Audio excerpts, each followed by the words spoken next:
हमारी सृष्टि ही हमारा जीवन है। हम आए दिन हमारे भौगोलिक वातावरण में कई प्रकार के बदलाव देखते हैं, तो आए दिन हम चमत्कार भी देखते हैं।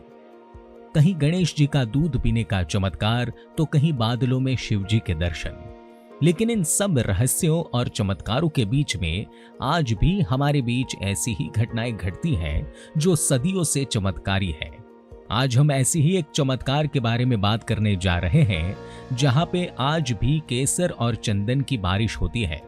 आप चौंक गए होंगे, तो आइए हम इस जगह के बारे में भी आपको बता देते हैं। लेकिन इस जगह के बारे में जानने से पहले ऐसी ही रहस्यमय कहानियों के लिए जुड़े रहें धार्मिक स्टोरी के साथ। हम जिस जगह के बारे में आपको बताने जा रहे हैं वह जगह हमारे ही देश में भोपाल में स्थित है, जिसको मुक्तागिरी कहते हैं।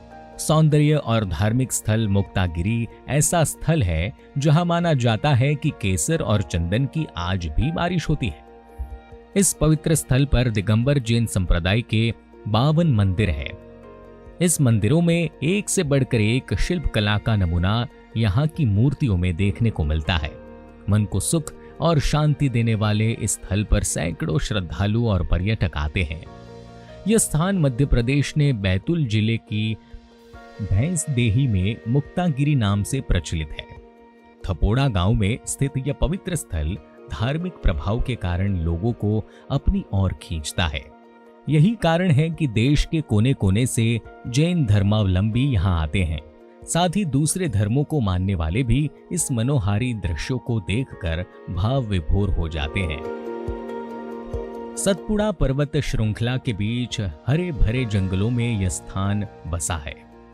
इस जगह के बारे में ऐसा भी बताया जाता है कि यहीं से 3.5 करोड़ मुनिराज मोक्ष को प्राप्त कर चुके हैं।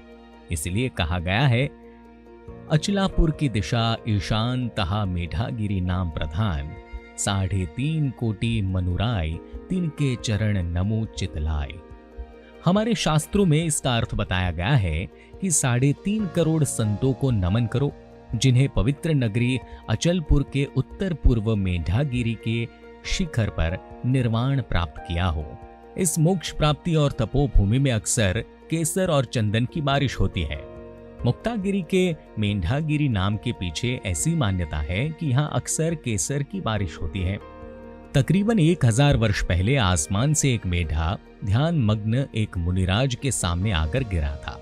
ध्यान के बाद मुनिराज ने जब उसे मरणासन मेढे के कान में नमोकार मंत्र पढ़ा, तो वो मेढा मरने के बाद देव बन गया। अपने मोक्ष के बाद देव बने मेढा को मोक्षदाता मुनिराज का ध्यान आया। तभी से निर्माण स्थल पर हर साल कार्तिक पूर्णिमा की रात में देव प्रतिमाओं पर केसर के छींटों का दर्शन होता है। यह कुदरती होने के कारण यह आज भी आश्चर्य का विषय बना हुआ है। केसर की यह बारिश 52 मंदिरों में से 10वें मंदिर में साफ देखी जा सकती है। हम जिस मुक्तागिरी के बारे में बात कर रहे हैं उसका दूसरा नाम मेढागिरी भी है। निर्वाण कांड में इसका उल्लेख भी किया गया है। कहा जाता है कि इस क्षेत्र के 10वें तीर्थकर भगवान शीतलनाथ का समौ शरण आया था।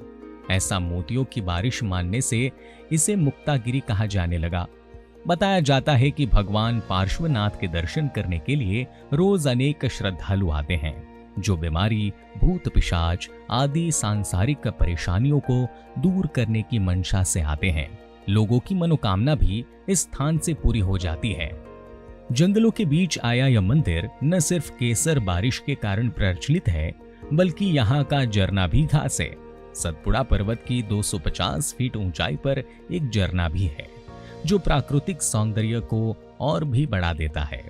यहाँ दूर दूर तक फैली हरियाली, पेड़ पौधे पूरे क्षेत्र को और भी आकर्षक बना देते हैं। यहाँ आने वाले लोग एक अलग ही प्रकार का शांत वातावरण महसूस करते हैं।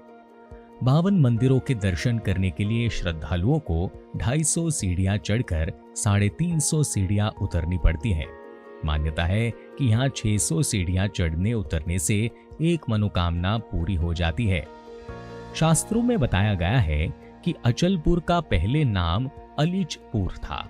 यहाँ स्थित मुक्तागिरी सिद्ध क्षेत्र को दानवीर नथुसा पासुसा स्वर्गस्थ राय साहब, रुखब संगई और स्वर्गस्थ गेंदालाल हीरालाल बड़जातिया ने मिलकर खरीदा था। अंग्रेजों के कार्यकाल में खापड़े के मालगुजारी में 1928 में इसे खरीदा गया था। बताया जाता है कि इस दौरान शिकार के लिए पहाड़ पर जूते चप्पल पहनकर जाते थे और जानवरों का शिकार करते थे। इसी वजह से इस सिद्ध क्षेत्र की पवित्रता को बनाए रखने के लिए उन्होंने यह पहाड़ ही खरीद लिया था। यह थी देश में ही स्थित आस्था और विश्वास के साथ जुड़ी कहानी।